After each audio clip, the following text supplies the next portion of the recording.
Sou o professor Guilherme Hartmann, estamos aqui para tratar de prática processual constitucional. Quer dizer, tudo que você estuda em direito constitucional, mas no viés processual. E hoje vamos falar sobre um tema de grande relevância, o tema do habeas corpus, uma das ações muito utilizadas na seara criminal. Inclusive, é uma ação tida como de natureza penal. Bom, eu sou o professor Guilherme Hartmann, sou advogado há 20 anos, atuo na advocacia civil, imobiliária, empresarial. Fiz mestrado e doutorado em Direito Processual na UERJ, na Universidade Estadual do Rio de Janeiro. Sou professor de Processo Civil da UFRJ, a Universidade Federal do Rio de Janeiro. Também participei dessas duas obras, Petições e Prática Civil, da editora Ridel, a 6ª edição de 2024, e o livro Competência no Processo Civil, da editora Juspodium, né, que está esgotada essa primeira edição, está para sair a segunda edição em 2024 ou 2025. Bom, qualquer dúvida que tenham, vocês têm meu Instagram, Guilherme Hartmann, fica aí uma forma, né, de contato. Vamos ao que interessa, o tema do habeas corpus. E no tema do habeas corpus, eu trago a vocês o seguinte: estamos a tratar, né, de uma das ações mais antigas, se você for pegar no aspecto histórico, né, uma das ações aí que você já tem centenas de anos de previsão, né, tecnicamente, do habeas corpus em normas aí pelo mundo. O fato é que a Constituição de 88 fez previsão do habeas corpus, já chegamos aqui ao momento vigente, no artigo 5º, inciso 68 da Constituição, no rol de direitos e garantias fundamentais, que você sabe que, inclusive, é uma cláusula pétrea, né, na forma do artigo 60, parágrafo 4º da própria Constituição. Bom, o remédio constitucional do habeas corpus, conhecido como remédio heróico, ele tem qual objeto? O objeto é a tutela da liberdade de locomoção, direito de ir e vir, permanecer de alguém. E esse alguém vai ser denominado de paciente. E aí faz até todo sentido, né? O paciente é quem você quer, por exemplo, né, livrar de uma prisão ilegal. E com isso você vai dar um remédio, você vai utilizar o remédio do habeas corpus. Bom, essa ideia base, veja aqui na Constituição, conceder-se-á habeas corpus, artigo 5º, inciso 68 da Constituição, sempre que alguém sofrer ou se achar ameaçado de sofrer violência ou coação em sua liberdade de locomoção por ilegalidade ou abuso de poder. Veja aqui que fala quando alguém sofrer ou se achar ameaçado, que a gente vai verificar que também é possível um habeas corpus de natureza preventiva. Mas o fato é para tutelar a liberdade de locomoção. E aí, voltando aqui ao slide, a liberdade de locomoção também é um direito fundamental. Artigo 5º, inciso 15 da Constituição, que vai ser o bem jurídico aqui tutelado propriamente. Habeas corpus, na acepção, tem um significado de apresentar o corpo, liberar o corpo. Toma-te o corpo. Cada doutrinador acaba buscando uma tradução um pouquinho diferenciada, mas a ideia base é justamente a apresentação do corpo daquele que está sendo coagido, do preso, enfim. E, a partir desse remédio, você vai tutelar, portanto, né, o direito de locomoção. Bom, na parte de baixo do slide, já falando sobre classificação, o habeas corpus pode ser repressivo, também conhecido como liberatório, que é a hipótese em que alguém já está preso, por exemplo, o intuito é cessar aquela violência ou coação por ato ilegal, enfim, como nós verificamos. Alguém está preso injustamente, preventivamente além do tempo, né, por exemplo, seria possivelmente cabível aí a utilização do habeas corpus para obter uma ordem de soltura. Por sua vez, também é possível o habeas corpus em caráter preventivo, como nós vimos. E aí, nesse caso, não tem ainda uma ordem de prisão. O objetivo é obter uma espécie de salvo-conduto, inclusive com previsão no Código de Processo Penal, no artigo 660, parágrafo 4º do CPP. O habeas corpus, como eu disse a vocês, tem uma natureza penal e, por isso, a disciplina dentro do Código de Processo Penal. Vou colocar na tela. Vamos lá. Decreto 3.689, que é o processo penal, o Código de Processo Penal, e tem lá a previsão do habeas corpus e seu processo. Veja aqui que a definição de habeas corpus é muito parecida. Sempre que alguém, notem que é bem amplo, quem pode ser o impetrante, nós verificaremos, sofrer ou se achar na iminência de sofrer violência ou coação ilegal na sua liberdade de ir e vir, salvo nos casos de punição disciplinar. E aí aqui já tem uma ressalva que é interessante fazer. A própria Constituição, vamos lá, no artigo 142, tem que chegar nele aqui, que fala das Forças Armadas, no parágrafo 2º destaca que não caberá habeas corpus em relação a punições disciplinares militares. Faça a anotação aí. Por quê? Porque nesse caso deve-se respeitar a legislação, né, militar. A legislação militar, ela prevê casos de prisão por punição disciplinar.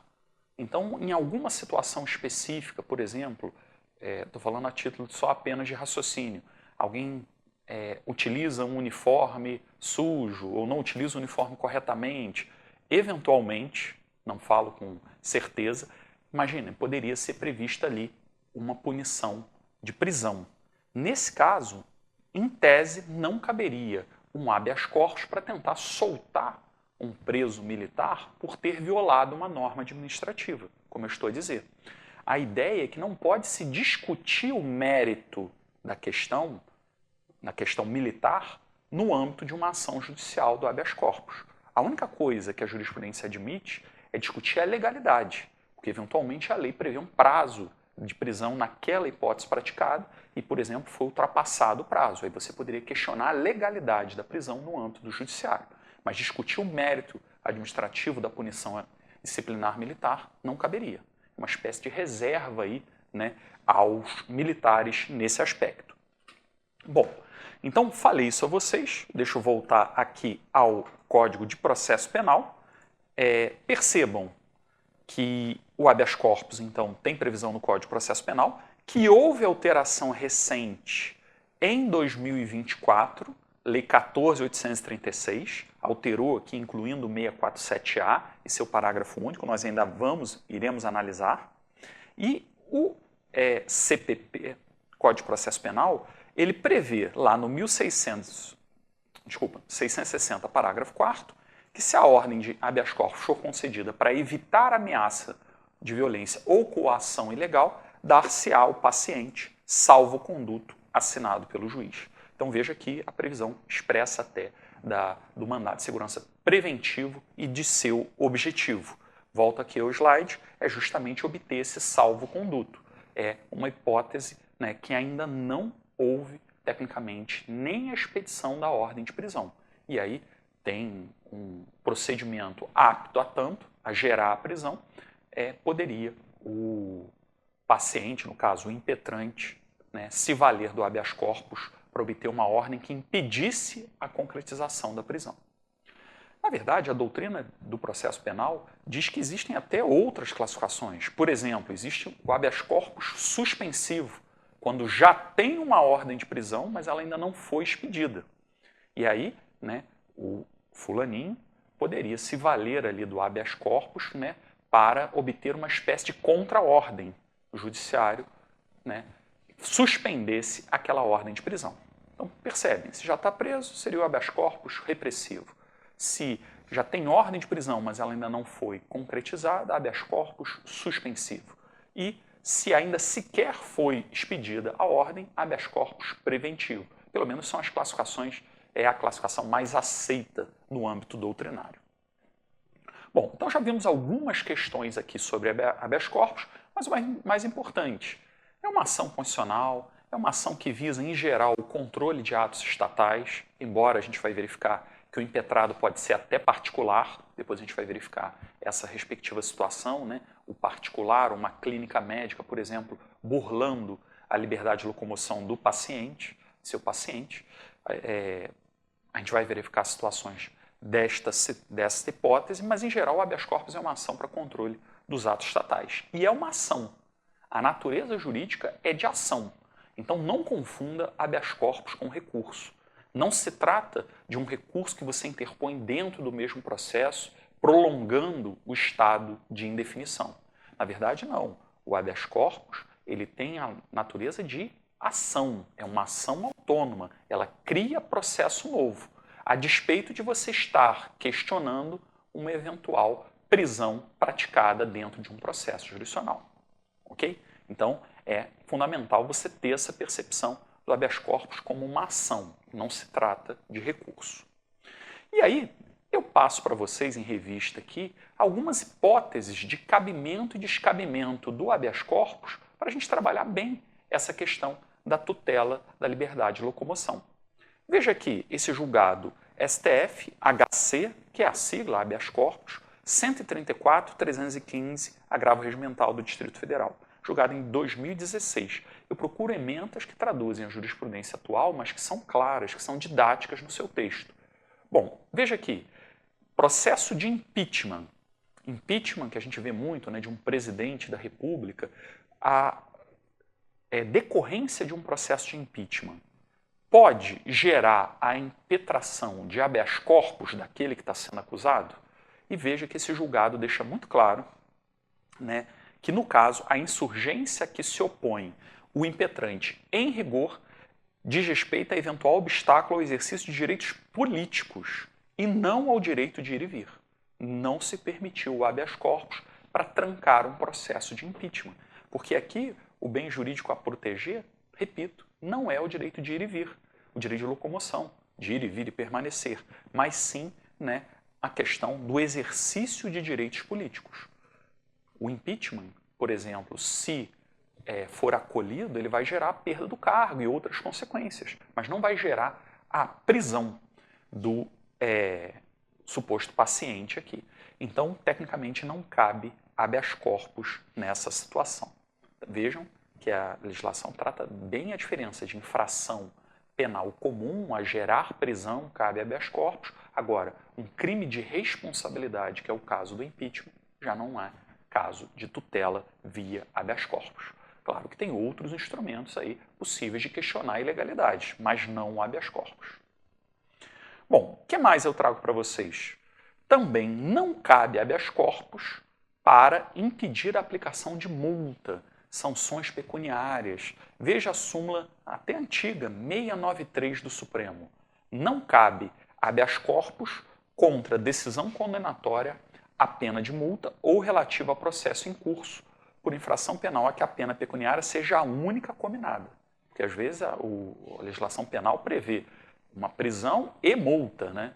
Aqui, se só prevê a multa, não haveria atentado à liberdade de locomoção. Não caberia, né, tecnicamente, habeas corpus nesse sentido. Vejam que a gente já está colocando alguns parâmetros aí dentro do nosso estudo. Não cabe habeas corpus para impedir a aplicação de multa, súmula 693 do Supremo, até hoje é aplicada. Bom, agora eu vou falar de possibilidade. Cabimento de habeas corpus contra acautelamento de passaporte. Isso aqui está na moda, né? Porque no processo civil, né, você inclusive estuda as medidas executivas atípicas. Medidas executivas são técnicas executivas, meios executivos, aptos a gerar a satisfação do credor, aptos a gerar a satisfação do exequente. E existem medidas executivas típicas, como penhora de imóvel, penhora de ativos financeiros. Existem medidas executivas atípicas, não previstas em lei. E, inclusive, o próprio Supremo Tribunal Federal já atestou, salvo engano, em 2023, que o artigo 139, inciso 4 do CPC, 139, inciso 4 do Código de Processo Civil 2015, que permite, que é uma cláusula de efetivação das decisões jurisdicionais, em que o julgador pode realmente se valer de todas as medidas previstas em lei ou não para efetivar suas decisões, né, é constitucional. Então, em tese, pode um julgador num processo determinar, né, a retenção da carteira de motorista do devedor ou também o acautelamento de passaporte. E veja que isso aqui fere o direito de ir e vir, porque tem países que você só entra se tiver o passaporte. Então, veja aqui, julgado de 2018 do STJ, RHC, recurso em habeas corpus 97876 de São Paulo. Nos termos de jurisprudência do STJ, o acautelamento de passaporte é medida que limita a liberdade de locomoção, como eu disse, que pode, no caso concreto, significar constrangimento ilegal e arbitrário, sendo o habeas corpus via processual adequada para essa análise. Então você percebe que não é só para questionar, tecnicamente, uma prisão, uma possibilidade de prisão. Aqui a gente verifica uma abertura. Pode ser oriundo até de uma questão de retenção de um documento que te impede o direito de ir e vir. É interessantíssimo ter essa percepção, como também que esse processo que gerou o acautelamento do passaporte pode ser um processo civil. Então, o habeas corpus, mesmo tendo natureza criminal, ele pode ter uma repercussão civil, ele pode ser um processo novo, porque é uma ação autônoma, mas originada de uma decisão a questionar de um processo de natureza civil. Então, é muito interessante aqui, né, a possibilidade desta situação. Então, a gente alarga um pouquinho o respectivo cabimento do habeas corpus. O que mais? Também é cabível habeas corpus contra decretação da prisão civil. Gente, uma coisa é a prisão penal. Praticou um crime, um fato típico, ilícito, culpável, e você vai ter a sanção penal, a reprimenda penal. Outra coisa é a prisão civil. E a prisão civil é uma prisão decorrente de um ilícito civil. A Constituição prevê a prisão civil no artigo 5º, inciso 67 da Constituição. E vamos lá, olha o que ela prevê. Vamos à Constituição, né? O 5º, inciso 67, destaca que não haverá prisão civil por dívida. Em tese, se eu deixo de pagar uma dívida, eu não posso ser preso. Eu não posso ser preso. Agora, exceção. Quando que eu posso ser preso por dívida civil? No caso de inadimplemento, né, de prestação alimentícia. Porque alimentos envolve necessidade e urgência. Quem pede alimentos precisa dos alimentos para fins de sua própria subsistência. Então, o Constituinte aqui prevê a possibilidade de um meio executivo coercitivo, é de coerção mesmo, para compelir o devedor de alimentos a pagar. E tanto é um meio de coerção que a prisão civil não é ad eternum, até ele pagar, não, né? Tem um prazo máximo, tem uma divergência, se é 60 dias, como diz a Lei 5478 de 1968, que é a Lei de Alimentos, versus o Código de Processo Civil, no artigo 528, fala até 3 meses, mas o mais importante, 60 dias ou 3 meses, o que importa é que tem um prazo máximo. Se passar o prazo máximo, o devedor de alimentos não pagar, ele é solto. Por que ele é solto? Ele é solto porque a coerção não funcionou. E outro argumento também da prisão civil ser uma medida coercitiva. Se o devedor não pagar, ele fica preso por um tempo. Pagou, está livre. Pagou, pede a expedição do alvará de soltura. E, se ele não pagar e ficar o prazo máximo previsto em lei, aqueles dias que ele ficou na prisão não serviram como pagamento de dívida, não. Não tem aquilo, fiquei 3 dias preso, quita parte da dívida. Não existe isso. Ficou ali o prazo máximo da prisão, enquanto isso a dívida está até rolando. Correção monetária e juros de mora, inclusive, crescendo. Porque o fato dele estar preso é uma medida de coerção. Então, trouxe essa explicação aqui para vocês para demonstrar que um ilícito civil pode gerar, inclusive, a prisão civil do devedor. E, nesse caso, cabe habeas corpus para fins de controle. Isso é muito importante. Habeas corpus para atacar uma decisão de natureza civil, né? Oriunda de um processo de natureza civil, cabe sim habeas corpus, né? Não é natureza penal. Só para concluir, eu destaco a vocês aqui que não cabe a prisão civil do depositário infiel. Apesar da Constituição prever essa possibilidade de prisão civil do depositário infiel, o Supremo Tribunal Federal já editou a súmula vinculante número 25, súmula vinculante 25, dizendo que não cabe prisão civil do depositário infiel. Como, por exemplo, se você penhora um bem meu e eu fico como depositário do bem. Aí eu sumo com o bem, né? Não, no passado se pedia a prisão civil do depositário infiel. Lá no escritório a gente já até conseguiu o pagamento de dívida pedindo a prisão civil do depositário infiel. Quando pedimos a prisão civil, ele foi lá, correndo e pagou. Agora, entende-se que isto não seria constitucional. Ah, mas a Constituição autoriza, realmente autoriza, artigo 5º, inciso 67. Mas essa questão versa sobre direitos humanos. E o Brasil é signatário do Pacto de São José da Costa Rica, um tratado internacional, Convenção de Direitos Humanos, no qual o Brasil internalizou, no qual trata de direitos humanos, né, tecnicamente, direito de locomoção, e lá só se permite a prisão civil do devedor de alimentos. Consequentemente, o Supremo fez um exame que esse tratado internacional que versa sobre direitos humanos ele teria um status de natureza constitucional e rebateria esse artigo 5º, inciso 67 da Constituição.